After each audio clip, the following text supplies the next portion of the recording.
I woke up on my 18th birthday with a strange sense of anticipation. My parents, Claire and Greg, had always been distant, but I hoped that today might be different. Maybe they'd surprise me with a little celebration, or a heartfelt gesture. Instead, they sat me down at the dining table after breakfast, their faces solemn. "Now that you're 18, you're an adult," Claire began. "It's time for you to start contributing." "Contributing?" I asked, confused.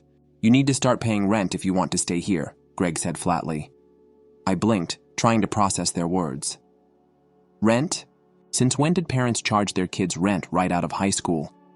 They'd never mentioned this before. The lack of affection and warmth in our relationship wasn't new. Growing up, Claire and Greg provided for me materially, but emotionally, they were absent. They'd never been the kind to offer hugs or words of encouragement. It was as if parenting was just another item on their to-do list. Yet this was a new low. It felt like they'd been waiting for the moment I became legally independent, just so they could start extracting money from me. My voice cracked as I asked, "Why now?" Claire shrugged. "It's only fair. You're old enough to contribute." The conversation spiraled from there. I didn't argue much. I was too angry and hurt. Instead, I stormed upstairs, grabbed a duffel bag, and threw in as many clothes and belongings as I could. I wasn't going to give them the satisfaction of seeing me beg. When I walked out the door, neither of them tried to stop me, not a single word of protest or concern. I found myself standing on the street with nowhere to go. I called my best friend, Mason, and told him everything. Without hesitation, he said, "Come crash at my place. We'll figure it out." His words were a lifeline. That night, as I lay on the couch in Mason's small apartment, the weight of what had happened finally hit me. My own parents had essentially kicked me out on my birthday. The first morning at Mason's place felt strange. His couch was lumpy, and the blanket he gave me smelled faintly of laundry detergent mixed with a hint of his cologne. It wasn't home, but then again, what was home to me now? Over breakfast, eggs and toast Mason insisted on cooking, we hashed out a plan. "So, what's the game plan?" he asked, sliding a plate toward me. "I don't know," I admitted. "Find a cheap place to live, I guess. Maybe get a couple of roommates." Mason nodded. "Makes sense. But, don't rush into anything, okay? You can stay here as long as you need." I smiled, grateful beyond words. Mason wasn't just a friend. He was family in a way my parents had never been. Still, I didn't want to overstay my welcome. Mason was working a steady job and deserved his space. I spent the next couple of days scouring rental listings and reaching out to potential roommates. I had some savings from my part-time job as an office supply store intern, but it wasn't much. Definitely not enough to feel secure. Then came the guilt. Sitting on Mason's couch, scrolling through rental ads, I started thinking about how all of this could have been avoided. My parents didn't have to kick me out, or worse, disguise it as teaching responsibility. I blocked them the night I left, but the anger lingered. It wasn't just about the rent. It was about years of feeling like an obligation instead of a child. My dad, Greg, worked in marketing and made a decent income. Claire, a high school English teacher, wasn't hurting for money either. They could afford to support me for a while longer, but they chose not to. Every time I thought about calling them to clear the air, my pride got in the way. Why should I be the one to reach out when they'd thrown me out like yesterday's trash? 3 days later, my grandparents called out of the blue. "Elliot, honey, what's going on? Your mom said you left home," my grandma said, her voice laced with concern. I hesitated, not wanting to drag them into the mess, but I couldn't lie. I told them everything: the rent ultimatum, my decision to leave, and how I was staying with Mason. By the time I finished, my grandpa was fuming. "They did what?" "They said I had to start paying rent or move out," I repeated, suddenly feeling small. "Elliot, listen to me," my grandpa said firmly. "You don't owe them anything. If you need a place to stay, you're always welcome here." The offer warmed my heart, but I couldn't accept it. My grandparents were getting older, and my grandpa's Parkinson's made things harder for both of them.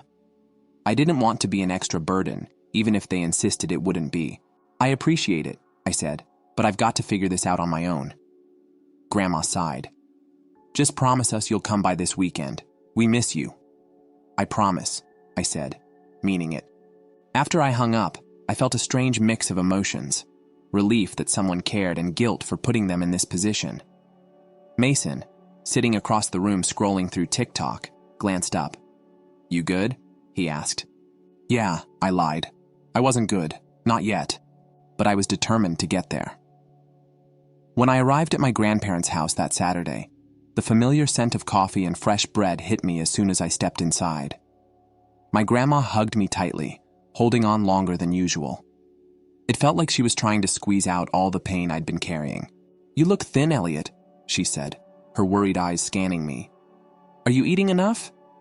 "Grandma, I'm fine," I reassured her. My grandpa was sitting in his recliner, a blanket draped over his lap. He gave me a firm nod. "Good to see you, kid." "Good to see you too, Grandpa." I settled into the couch, and soon enough, Grandma brought out tea and slices of banana bread. I didn't realize how much I missed this. Simple, unconditional love.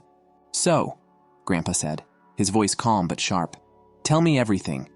Don't hold back." I hesitated, but there was no point in sugarcoating it. I told them about the rent ultimatum, my decision to leave, and how I'd been staying with Mason while trying to sort out my life. As I spoke, Grandma's face shifted from concern to anger. "I can't believe Claire and Greg would do this. What were they thinking?" Grandpa was quieter, but his expression hardened. "They're fools," he muttered. "They've always been a little distant," I said, trying to downplay it. Grandma wasn't having it. "Distant doesn't mean you abandon your child the moment they turn 18. I shrugged, not knowing how to respond. Then, Grandpa said something that caught me off guard. "They wanted to use you to fund Greg's new business, didn't they?" I blinked. "What?" Grandma sighed, sitting down next to me. "Your mom called us a couple of weeks ago, trying to convince us to invest in some business Greg wants to start. We turned them down because we don't trust Greg's judgment. Now it makes sense. They thought if you paid rent, it would give them extra money for his project." The realization hit me like a punch to the gut. My own parents weren't just being strict or teaching me responsibility. They were trying to milk me for cash. Grandpa leaned forward. "Elliot, you have nothing to feel guilty about. They made this mess, and they're dragging you into it." I didn't know what to say. Part of me wanted to defend them, but the other part, the hurt, angry part, knew he was right. Before I left that evening, Grandma pulled me aside. "You know, you can stay here anytime, right?" "I know, Grandma," I said, forcing a smile, but I couldn't bring myself to accept their offer. They'd already done so much for me, from setting up a college fund to always being there when I needed them. It didn't feel right to burden them further. On my way back to Mason's apartment, my phone buzzed with an unknown number. Against my better judgment, I answered. "Elliot, it's Dad." His voice was tight, like he was forcing himself to sound calm. "What do you want?" I asked, my tone colder than I intended. "Your mom and I need you to talk to your grandparents," he said. "They've pulled out of the investment, and it's jeopardizing the business." I couldn't believe what I was hearing. "Are you serious right now? You're asking me to fix this after everything?" "Look, we didn't think you'd actually leave," he said defensively. "This is all a misunderstanding." "A misunderstanding?" I repeated, my voice rising. "You kicked me out, Dad, on my birthday, and now you want me to smooth things over for you?" "It's not like that," he insisted, but it was exactly like that. I told him I wasn't going to help and hung up before he could argue. My hands were shaking as I shoved my phone into my pocket. When I got back to Mason's place, I collapsed onto the couch, drained. Mason looked up from his video game and raised an eyebrow. "Rough night?" "You have no idea," I muttered. As I sat there, replaying the call in my head, one thing became clear. This wasn't over. My parents weren't going to let it go, and I wasn't sure I was ready for the fallout. The next morning, I woke up to 3 missed calls from my dad. He'd left a voicemail, but I didn't bother listening. I already knew what it would say. Some mix of guilt-tripping and demands. Mason was making coffee in the kitchen when I dragged myself out of bed. "Your parents still at it?" he asked, handing me a mug. "Yep," I said, taking a sip. "They don't get it. I'm not going to help them clean up their mess." Mason shook his head. Man, they've got some nerve. By mid-afternoon, I decided to visit my grandparents again. Something told me I'd find answers there, or at least some kind of clarity. When I arrived, Grandma greeted me with a tight hug, her face more serious than usual. Elliot, we need to talk. I followed her into the living room, where Grandpa was already waiting. His laptop was open, and his expression was grim. What's going on? I asked, sitting down. Grandpa turned the screen toward me. It was a draft of a Facebook post. I'm putting this out there, he said firmly. I scanned the post, my jaw dropping as I read. Grandpa had laid everything bare, the years of financial help they'd given my parents, how they'd bailed them out of countless bad decisions, and how my parents had tried to use me as a pawn to fund Greg's latest business venture. Grandpa, are you sure about this? I asked, unsure whether to be impressed or horrified. They need to be held accountable, he said. Your mother and Greg think they can manipulate everyone around them, but this stops now. Won't this cause drama? I asked hesitantly. Let it, Grandma said, crossing her arms. We've been quiet for too long. Before I could say anything else, Grandpa hit post. Within minutes, the notifications started pouring in. Relatives, family friends, and even a few old neighbors were commenting, sharing, and reacting. By the time I got back to Mason's place that evening, my phone was blowing up. Messages from cousins I hadn't spoken to in years, friends of my parents, even a couple of strangers who must have seen the post through mutual connections. And then came the inevitable. My parents. The first text was from my mom. What did you tell them, Elliot? This is all your fault. The next was from my dad. You've really done it now. Do you know how much damage this is causing? Fix it. I didn't respond to either. Instead, I showed Mason the post. Whoa, he said, scrolling through the comments. Your grandparents really went all out. Yeah, I muttered, still trying to process it all. The backlash was swift. By the next day, relatives were calling out my parents publicly, and family group chats were blowing up with debates and accusations. My parents had always managed to keep their behavior under the radar, but now, everyone knew the truth. They weren't handling it well. My mom showed up at my grandparents' house, demanding they take the post down. Grandma told me later how it went. She was yelling so loud the neighbors probably heard, she said with a wry smile. But we didn't back down. Grandpa had stood his ground too, calmly reminding my mom of every financial favor they'd ever done for her and Greg. She called us ungrateful, Grandma said, shaking her head. Can you believe that? Us, ungrateful. Hearing that made my blood boil, but it also made me grateful. My grandparents were willing to go to bat for me in a way my parents never had. Over the next few days, the fallout only grew. My dad's business contacts started pulling out of deals, and he sent me a long email accusing me of ruining his life. Mason read it over my shoulder. Dude, this guy's delusional, he said, scrolling through the wall of text. Tell me about it, I muttered. I thought about replying. But what was the point? My parents weren't looking for a conversation. They were looking for someone to blame. That night, my grandparents called me again. Elliot, are you okay? Grandma asked, her voice soft but concerned. I'm fine, I said, though I wasn't sure I believed it. We're proud of you, Grandpa said. You're handling this better than most adults would. Hearing that meant more than I could put into words. As I hung up, I realized something. I wasn't just surviving this mess. I was starting to feel stronger, more certain of who I was and what I deserved. By the end of the week, things had gone from chaotic to downright ridiculous. My parents were spiraling, and their desperation was becoming more obvious with every message and call. It started with another email from my dad. This one was less angry and more calculated. Elliot, we need to have a serious discussion. Your grandparents' post is ruining everything. People are pulling out of my business deals, and your mother and I are losing credibility. I know we've had our differences, but this isn't just about us anymore. It's about the family. You need to fix this. We can work something out. The audacity of it made me laugh out loud. Fix it? They wanted me to fix it after everything they'd done. Mason glanced up from his laptop. What's so funny? I handed him my phone. "Read this." As he skimmed the email, his eyebrows shot up. "Are they serious? Work something out? They're acting like this is a business negotiation." "Right?" I said, shaking my head. I didn't bother replying. What could I say that I hadn't already? They didn't want reconciliation. They wanted damage control. Then came the legal threat. The next day, my grandparents called me, their voices a mix of disbelief and amusement. "You're not going to believe this," Grandpa said. "Your parents sent us a defamation lawsuit." "What?" I nearly dropped my phone. Grandma chimed in. "They're claiming we've ruined their reputation and cost them business opportunities. It's laughable, really." "They can't be serious," I said, pacing Mason's living room. "Oh, they're serious," Grandpa said dryly. "But don't worry, we've got nothing to hide.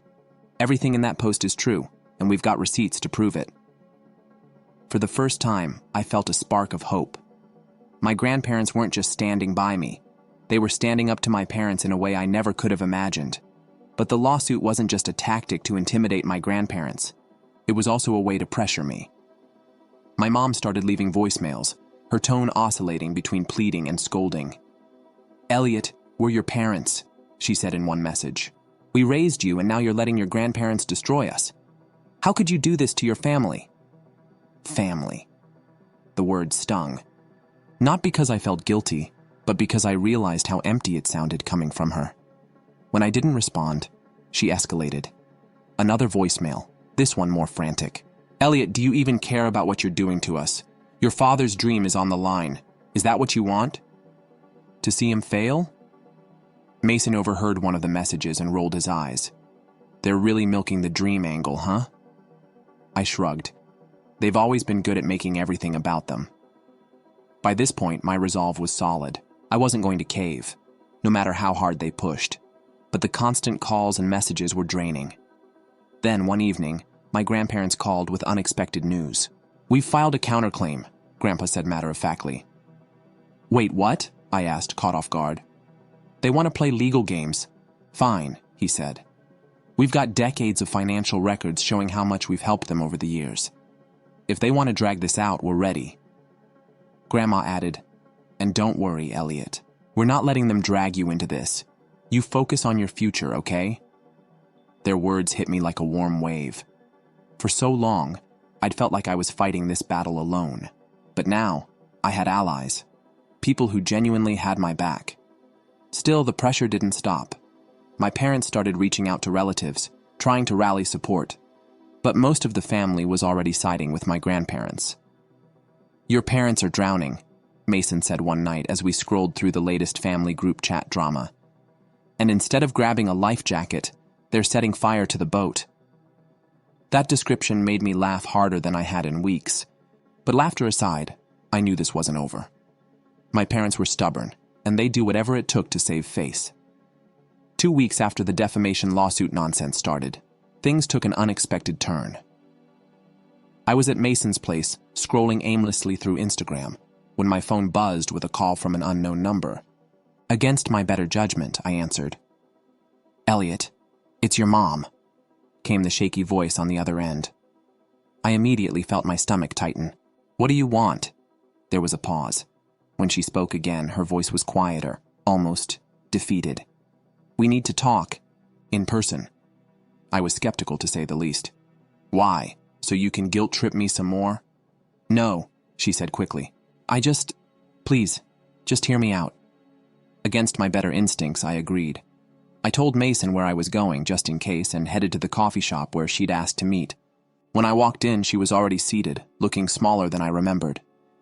Her usual confident posture was gone, replaced by slouched shoulders and tired eyes.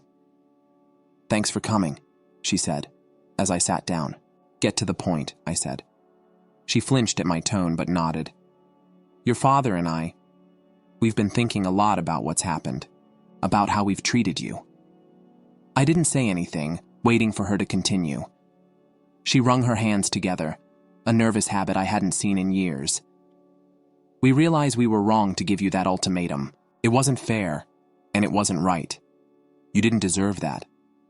Her words caught me off guard, but I wasn't ready to let my guard down. So why now? Why the sudden change of heart? She looked down at her hands. Because we're losing everything, Elliot. The lawsuit, the post, the backlash. It's all too much. We can't fight this anymore. There it was. The truth. This wasn't about an epiphany or genuine remorse. It was about damage control. I don't know what you want me to say, I said, leaning back in my chair. You made your choices, and now you're dealing with the consequences. She looked up, tears welling in her eyes. We were just trying to teach you responsibility. We thought we were doing the right thing. I scoffed. No, you were trying to fund Dad's business at my expense. Don't act like this was some noble parenting lesson. Her face crumpled, and for a moment, I almost felt bad. Almost. I'm sorry, she whispered. I sighed, suddenly exhausted. I'll accept your apology, but that doesn't mean everything goes back to normal. You've burned a lot of bridges, Mom. It's going to take more than words to fix this. She nodded, wiping her eyes. I understand. I hope we can start over someday. I didn't make any promises. When I got back to Mason's place, I told him everything. He listened quietly, then said, Do you believe her? I think she feels bad, I admitted. But I don't think it's for the right reasons. He nodded. That's fair. Just don't let them drag you back into their mess. I won't, I said firmly. In the weeks that followed, my grandparents stood their ground, and the lawsuit was dropped. The damage to my parents' reputation was done, though. Their social circle had all but evaporated, and my dad's business plans were dead in the water. Meanwhile, I found a small apartment with 2 roommates. It wasn't much, but it was mine, and it felt like a step toward independence. Mason helped me move, and my grandparents even pitched in to cover the security deposit, despite my protests. I stayed in touch with my grandparents regularly, visiting them every other weekend. They were my rock through all of this, and I made sure they knew how much I appreciated them. As for my parents, I kept my distance. My mom sent the occasional text, but I rarely responded. I needed time to heal, time to figure out what kind of relationship, if any, I wanted with them. One day, Grandma told me something that stuck with me. Elliot, you don't owe anyone forgiveness. But if you ever choose to give it, make sure it's for your own peace, not theirs. That advice became my compass. Life didn't magically become perfect after all of this, but it felt like mine for the first time. And that was more than enough. Story 2. My daughter decided to live with her and her boyfriend after defending my ex's infidelity. So I stopped giving her money. She is now pleading for pardon. I'm 45 years old, a man, and I've spent a significant amount of my life in the same Midwestern town. I believed I had a wife, a daughter, a modest home where we laughed and ate meals together, and a solid family. However, when I discovered my wife's affair with a man she met at a work function 2 years ago, everything changed. The night I confronted her is still fresh in my mind. Her eyes are icy, not even offering an apology. My world fell apart. Soon after, we split up. She was adamant. Our 17-year-old daughter wanted a stable environment where she could better provide for herself. Months passed throughout the protracted divorce procedure while attorneys exchanged financial information. As part of the settlement, my wife ultimately stole a portion of my money. I thought that at least I might have some serenity as I left, feeling both relieved and resentful. I genuinely think our daughter would understand how trust is destroyed by treachery. To my surprise, however, my daughter publicly defended my ex's infidelity, in addition to forgiving him for it. People fall out of love, she said, that the matter wasn't actually that significant. I was taken aback. I didn't think she would denigrate the affair in such a way, but I also didn't think she would despise her mother. Then, only 1 week after the divorce was finalized, my daughter said that she would move into a fancy apartment downtown with her mother and her mother's new boyfriend. He apparently had enough cash to entice a youngster with the prospect of extravagant dinners and shopping trips. I attempted to calm my daughter down by assuring her that if things became awkward, she could always remain with me. "Dad, you're overreacting," she remarked, rolling her eyes. "There is nothing wrong with Mom and her lover." My stomach twisted. The parent in me wanted to chastise her for disregarding the ethical consequences of having an affair, but I also saw that she was a disobedient young woman who was readily influenced by extravagance. Nevertheless, it seemed betraying. Ultimately, she was dismissing my suffering and supporting her mother's new life. She requested me to continue paying for her daily expenditures, college plans, and a list of wishes that included anything from a high-end laptop to a luxury handbag when she reached 18. My impulse as a father was to assist. However, there was something hurtful about her tone and her almost contemptuous assumption that I would pay. Thus, I established a limit. If she was leading a responsible life and wasn't always treating me disrespectfully, I would cover the fees. She accused me of being domineering as her face contorted in fury. She said that by staying with her mother, I was punishing her.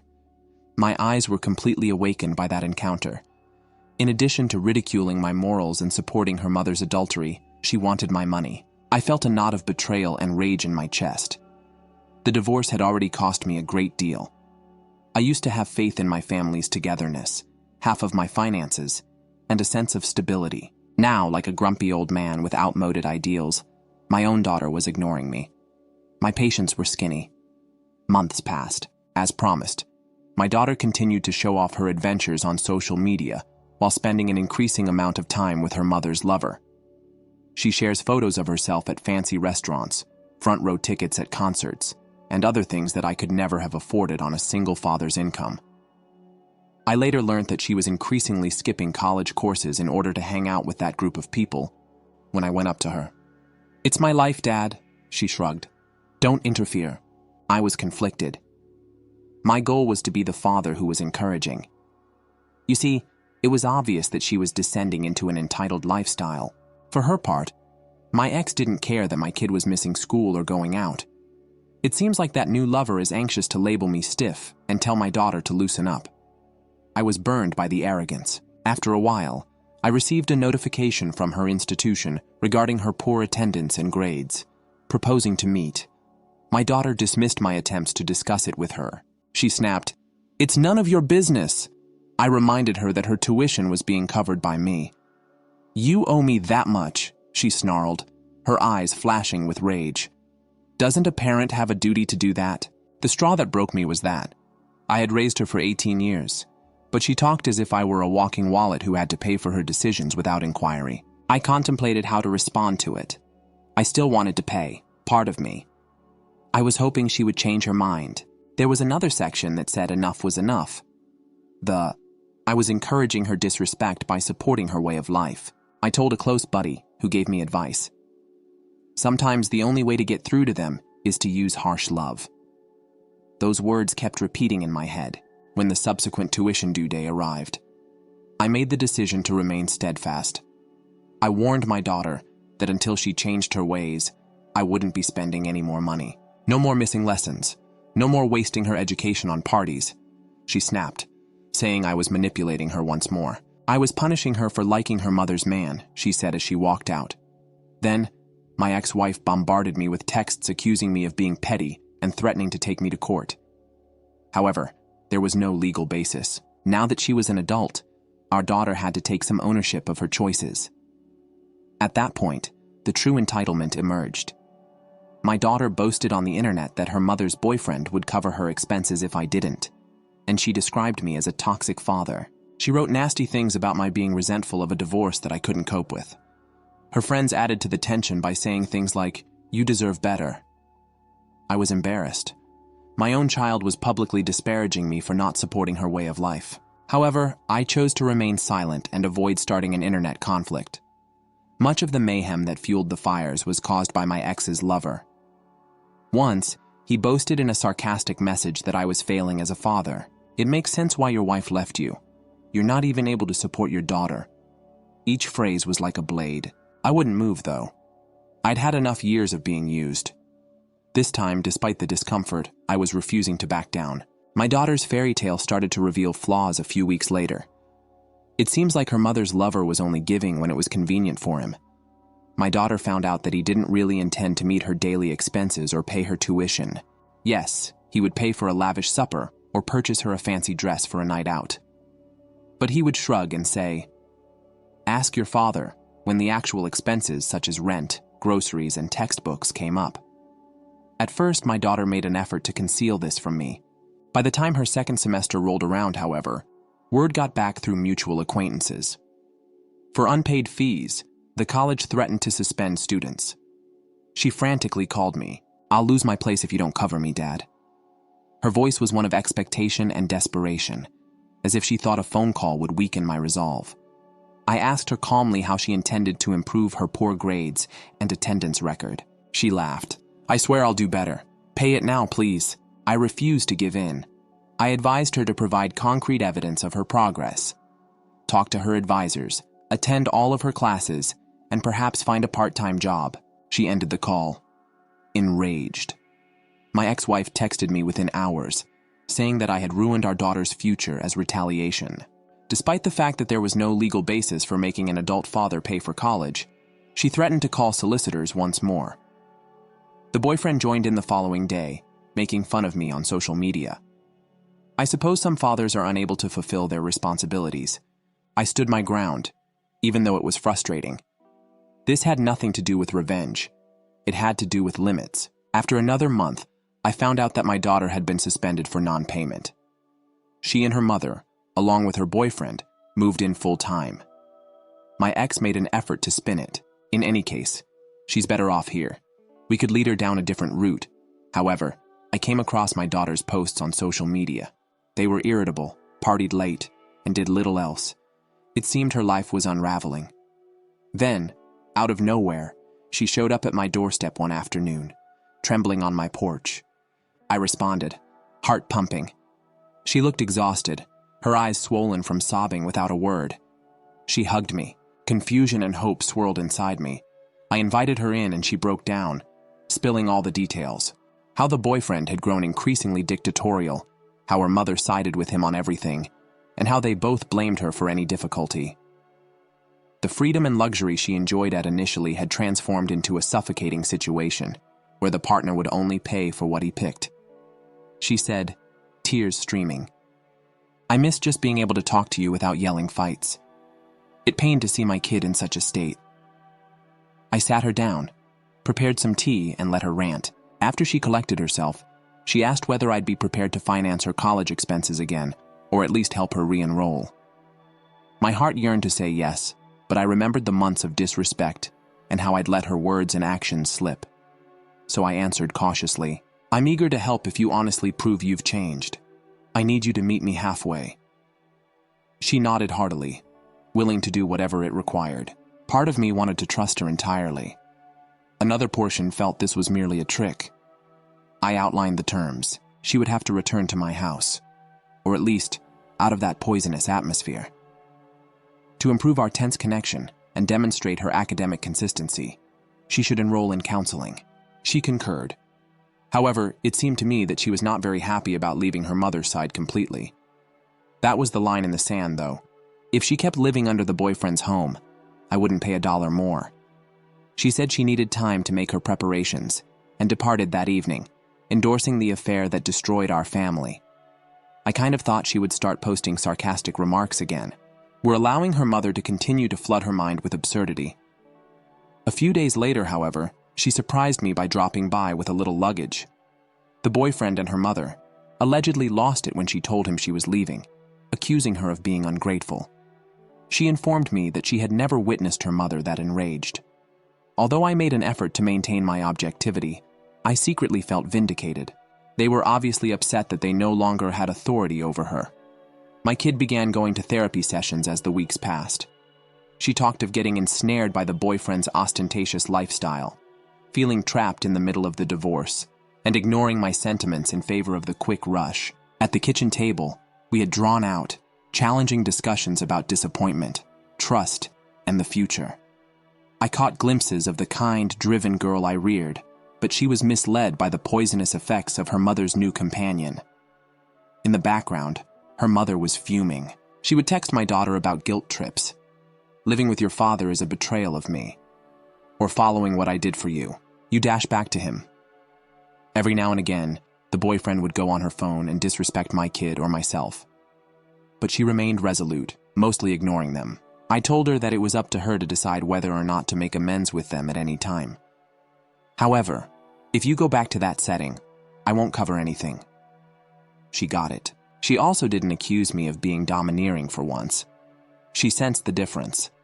I wasn't punishing her out of spite. I was defending my limits. We re-enrolled her in a community college in the area. To help pay for herself, she found a part-time work at a nearby bookshop, a sign that she wasn't counting on me to pay for everything.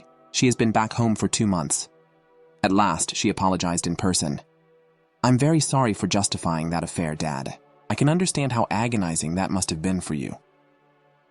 It was a relief to hear her accept responsibility for her opposition to me. I accept your apology, I informed her. Together, let's proceed. Her mother continued to try to undermine our advancement. She had threatened to sue me for a variety of reasons, but my attorney told me we were all right. Since my daughter was 18, custody was not a concern. The effect of the boyfriend diminished. Occasionally, he would make vague internet status updates accusing me of robbing my kid, but no one ever paid any attention. My daughter and I eventually settled into a new routine based on respect and honesty.